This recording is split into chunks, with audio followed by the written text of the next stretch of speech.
2015 में मोदी सरकार ने प्रधानमंत्री कौशल विकास योजना लॉन्च की थी। योजना शुरू होते ही घोटाले शुरू हो गए। ये भी कह सकते हैं कि प्रधानमंत्री कौशल विकास योजना यानी PMKVY में सिर्फ घोटाले हुए, कोई काम नहीं हुआ और इसीलिए कैग रिपोर्ट संसद के शीतकालीन सत्र के सबसे आखिर में रखी गई। 18 दिसंबर को ये रिपोर्ट सदन में आती है और इसके अगले ही दिन लोकसभा की कार्यवाही 1 घंटे भी नहीं चलती और शीतकालीन सत्र को समाप्त कर दिया जाता है, जिससे विपक्ष इस पर सदन में चर्चा का दबाव नहीं बना पाए और घोटाले की सच्चाई को दबाया जा सके। रिपोर्ट में बड़े खुलासे किए गए हैं। कैग रिपोर्ट में खुलासा हुआ है कि प्रधानमंत्री कौशल विकास योजना के लिए 2015 से 2022 के बीच लगभग 14,450 करोड़ रुपए का बजट आवंटित किया गया था। इस योजना का लक्ष्य था 1 करोड़ 32 लाख युवाओं को आत्मनिर्भर बनाना है, लेकिन बजट का बंदरबाट हो गया। कैग ने जब 2015 से 2022 के बीच लागू PMKVY के 3 चरणों का ऑडिट किया तो स्किल इंडिया पोर्टल यानी SIP से गड़बड़ी का खुलासा हो गया। इन बैंक विवरणों में जो कुछ लिखा गया है उसे रिपोर्ट में बताया गया है। 95,90,000 प्रतिभागियों में से 90,66,000 यानी लगभग 94.53% मामलों में बैंक विवरण वाले कॉलम या तो खाली थे या वहां नल, नॉट अवेलेबल और शून्य लिखा हुआ था। बचे हुए 5,24,000 खातों में नंबर के कॉलम में 111 या फिर 1 2 3 4 5 या फिर ABCDE या विशेष चिन्ह दर्ज थे। 12,122 यूनिक बैंक खाता नंबरों का इस्तेमाल 52,381 अलग अलग लाभार्थियों के लिए किया गया। कैग ने जांच के लिए ऑनलाइन सर्वे किया, लेकिन भेजे गए ईमेल्स में से 36.51% इसीलिए डिलीवर नहीं हो सके क्योंकि वे पते ही फर्जी या गलत थे। जिन गिने चुने लोगों तक ईमेल पहुंचा उनमें से मात्र 3.95% लोगों ने ही प्रतिक्रिया दी। सबसे बड़ी बात तो यह है कि प्रधानमंत्री कौशल विकास योजना के दिशा निर्देशों में यह साफ है कि हर प्रमाणित उम्मीदवार को प्रत्यक्ष लाभांतरण यानी डायरेक्ट बेनिफिट ट्रांसफर के जरिए 500 रुपए का प्रोत्साहन भुगतान मिलना जरूरी था।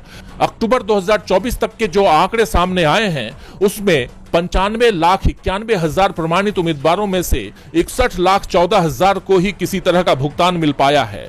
34 लाख से ज्यादा युवा आज भी अपने हक के पैसे का इंतजार कर रहे हैं, जबकि योजना के सभी चरण पूरे हो चुके हैं। कैग ने घोटाले की परतें उधेड़ कर रख दी है। अब दावे हो रहे हैं कि यह 10,000 करोड़ से भी ज्यादा का घोटाला है और सरकार चर्चा के नाम पर सदन ही छोड़कर भाग खड़ी हुई।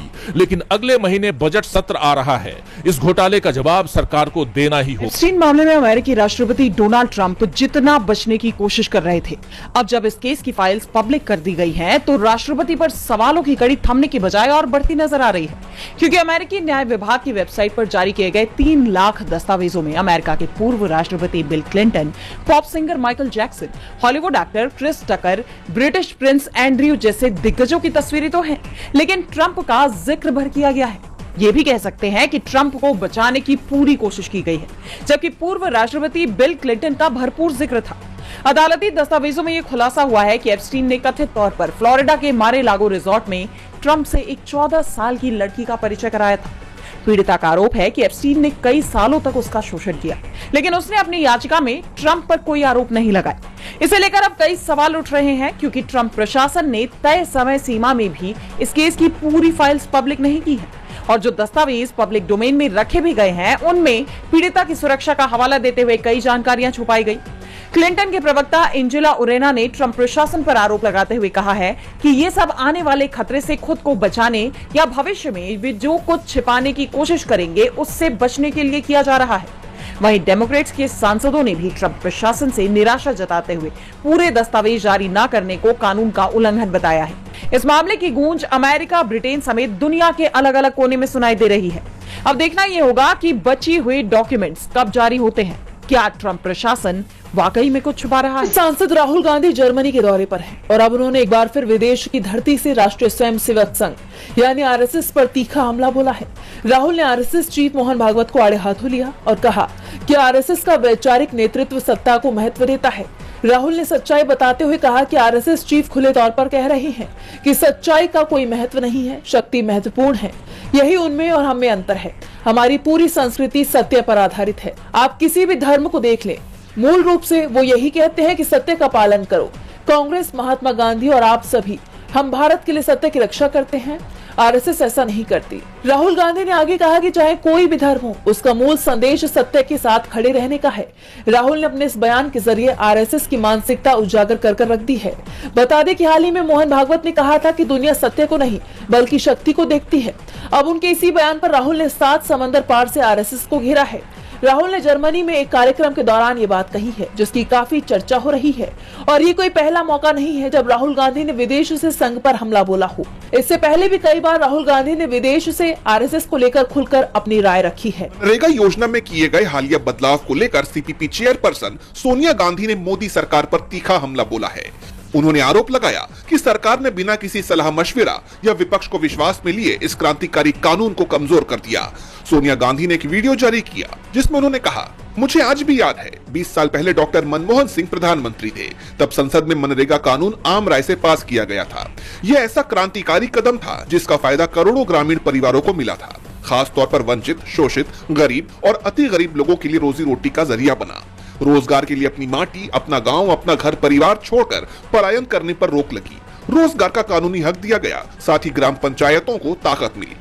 मनरेगा के जरिए महात्मा गांधी के ग्राम स्वराज के सपनों के भारत की ओर एक ठोस कदम उठाया गया।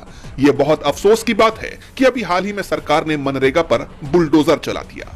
लेकिन बहुत अफसोस की बात है कि अभी हाल में सरकार ने मनरेगा पर बुलडोजर चला दिया।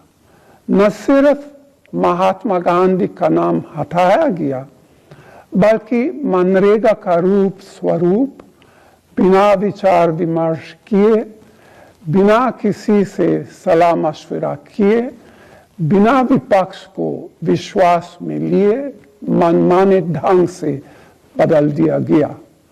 उन्होंने आगे कहा कि अब किसको कितना, कहां और किस तरह का रोजगार मिलेगा, ये जमीनी हकीकत से दूर दिल्ली में बैठकर सरकार तय करेगी। इसके साथ ही उन्होंने आगे कहा कि कांग्रेस का मनरेगा को लाने और लागू करने में बड़ा योगदान था, लेकिन ये पार्टी से जुड़ा मामला कभी नहीं था।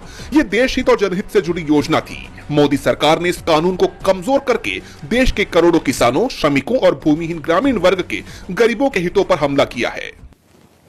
मोदी सरकार ने इस कानून को कमजोर करके देश के करोड़ों किसानों, श्रमिकों और भूमिहीन ग्रामीण वर्ग के गरीबों के हितों पर हमला किया है। इस हमले का मुकाबला करने के लिए हम सब तैयार हैं। आखिर में उन्होंने कहा कि 20 साल पहले अपने गरीब भाई बहनों को रोजगार का अधिकार दिलवाने के लिए मैं भी लड़ी थी। आज भी इस काले कानून के खिलाफ लड़ने के लिए प्रतिबद्ध हूँ। यानी देखा जाए तो मनरेगा को लेकर ये लड़ाई फिलहाल थमती हुई नहीं दिख रही है। अब क्या विपक्ष के दबाव में कृषि कानूनों की तरह इस कानून को भी मोदी सरकार वापस ले लेगी? ये तो देखना होगा। और बंगाल और तमाम राज्यों के साथ साथ अब उत्तर प्रदेश में भी वोटर लिस्ट को लेकर सियासी तापमान चढ़ गया है। राज्य में चलाए गए एसआईआर प्रक्रिया को लेकर चौंकाने वाला आंकड़ा सामने आया है।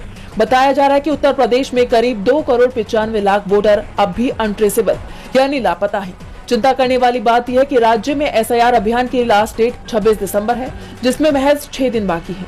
फिर भी इतनी बड़ी आबादी लापता बताई गई है। अब विपक्ष ने इस मुद्दे पर चुनाव आयोग को घेरना शुरू कर दिया है। सवाल उठा है कि क्या डिजिटल इंडिया का दावा करने वाली बीजेपी सरकार में करोड़ों वोटर्स का अनट्रेसेबल होना प्रशासनिक नाकामी है या किसी खास रणनीति का हिस्सा?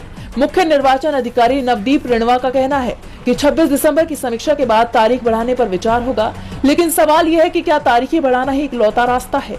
इस मुद्दे पर विपक्ष की मांग है कि अनट्रेसेबल बताए जा रहे मतदाताओं की सूची सार्वजनिक की जाए। फॉर्म 6 भरने के लिए सोशल मीडिया और ग्रामीण स्तर पर युद्ध स्तर पर अभियान चले। इतने बड़े पैमाने पर विसंगति के लिए जिम्मेदार अधिकारियों की जवाबदेही तय हो। जानकारों का साफ कहना है कि वोटर लिस्ट से किसी पात्र वोटर का नाम कटना या अपात्र का जुड़ना सीधे तौर पर जनादेश को प्रभावित करता है। अब देखना यह है कि 26 दिसंबर तक इन लापता वोटर्स को खोज लिया जाता है या नहीं, क्योंकि अगर ऐसा नहीं हुआ तो विपक्ष इस मुद्दे को लेकर चुनाव आयोग और बीजेपी पर बड़ा हमला बोलेगा। ये तय माना जा रहा है। दक्षिण भारत के राज्यों के साथ मोदी सरकार का टकराव लगातार बना हुआ है, खास तौर पर जिस तरह से विधानसभा से पारित बिलों को राज्यपाल की तरफ से रोका जा रहा है। केरल और तमिलनाडु तो इसके खिलाफ सुप्रीम कोर्ट तक चले गए, जहां राज्यपाल को जमकर फटकार भी लगाई गई। तमिलनाडु सरकार के पक्ष में तो सुप्रीम कोर्ट ने ऐतिहासिक फैसला तक सुना दिया था, लेकिन कोर्ट की फटकार का असर भी नहीं दिख रहा, बल्कि अब तो केंद्र सरकार की तरफ से राज्य के अधिकारों में खुलकर हस्तक्षेप करने के संकेत भी मिलने लगे हैं। दरअसल कर्नाटक विधानसभा ने नफरती भाषणों पर लगाम लगाने के लिए एक विधेयक पारित किया है, जिसमें दोषी पाए जाने पर 7 साल तक की जेल की सजा का प्रावधान है। बीजेपी ने विधानसभा में इस बिल का विरोध किया था, लेकिन उसका विरोध भी बिल पास कराने से नहीं रोक पाया और अब मोदी सरकार की मंत्री शोभा करंदलाजे कर्नाटक के राज्यपाल थावरचंद गहलोत को चिट्ठी लिखकर कह रही हैं कि वो इस बिल को मंजूरी न दे और इसे राष्ट्रपति के पास भेज दे, क्योंकि सुप्रीम कोर्ट के फैसले के चलते राज्यपाल ज्यादा वक्त तक बिल पर मंजूरी को नहीं रोक सकते। लेकिन राष्ट्रपति के मामले में कोई समय सीमा तय नहीं की गई है, इसलिए बिल को राष्ट्रपति के पास भेज देना चाहिए। अब ऐसे में सवाल ये उठ रहे हैं कि राज्यपाल और राष्ट्रपति बीजेपी नेताओं के इशारे पर काम करेंगे। केंद्रीय मंत्री की चिट्ठी को राज्य सरकार के फैसले में सीधे सीधे दखल माना जा रहा है। ऐसे में सवाल ये भी उठ रहे हैं कि क्या मोदी सरकार विरोधी दलों की सरकारों को जानबूझकर परेशान कर रही है। जिस तरह से केंद्रीय मंत्री राज्यपाल से कह रहे हैं कि विधानसभा से पेश विधेयक को मंजूरी नहीं दे, उससे कई गंभीर सवाल खड़े। राष्ट्र की महायुति सरकार पर संकट गहराता दिखाई दे रहा है। सरकार की मुश्किलें बढ़ती दिखाई दे रही हैं। इस बीच शिवसेना यूबीटी प्रमुख उद्धव ठाकरे ने एक सनसनीखेज खुलासा किया है, जिसने महायुति गठबंधन में खलबली मचा दी है। माणिकराव कोकाटे के बाद महायुति सरकार के मंत्रिमंडल से एक और मंत्री की छुट्टी हो सकती है। ये दावा शिवसेना प्रमुख उद्धव ठाकरे ने किया है। शिवसेना के मुखपत्र सामना में इसे लेकर एक लेख छापा गया है, जिसमें ड्रग्स मामले में उप मुख्यमंत्री एकनाथ शिंदे के भाई का नाम आने का जिक्र किया गया है। हालांकि मुख्यमंत्री देवेंद्र फडणवीस ने इस मामले में शिंदे को क्लीन चिट दे दी है, लेकिन इस मामले पर उद्धव ठाकरे ने कहा है कि कल ही एक मंत्री का इस्तीफा हुआ है, एक और मंत्री की भी किसी भी समय छुट्टी हो सकती है। लेकिन अजीब बात यह है कि मुख्यमंत्री फडणवीस उसे दबाने की कोशिश कर रहे हैं। ये बहुत ही विचित्र है। राजनीति में लोगों की जरूरत होती है, लेकिन वो लोग वैसे हैं। जैसे ही उन्होंने कहा कि जिन लोगों का नाम ड्रग्स से जुड़ा है वो थाने से हैं, दर्शकों से आवाज आई रिक्शा वाला और रिक्शा वाले का भाई। इस पर उद्धव ने कहा कि रिक्शा वाले के भाई को बचाने की कोशिश की जा रही है। बता दें कि उद्धव ने रिक्शा वाला कहकर शिंदे पर तंज कसा है, क्योंकि शिंदे राजनीति में आने से पहले थाने में ऑटो रिक्शा चलाते थे। शिंदे खुद भी कई बार गर्व से कह चुके हैं कि वो एक आम रिक्शा चालक से मुख्यमंत्री पद तक पहुंचे हैं। उद्धव ठाकरे ने फडणवीस पर तंज कसते हुए कहा कि सातारा में ड्रग्स के कारखाने मामले को शिवसेना उपनेता सुषमा अंधारे ने सबूतों के साथ जनता के सामने लाया। इसके बाद भी मुख्यमंत्री मामले में हस्तक्षेप करने के लिए तैयार नहीं है। उन्होंने आगे सवाल करते हुए कहा कि महाराष्ट्र के बच्चे नशीले पदार्थों की गिरफ्त में जा रहे होंगे, तभी क्या आप उस मंत्री को बचाएंगे? ऐसे में फडणवीस के साथ साथ पूरी सरकार घिर गई है।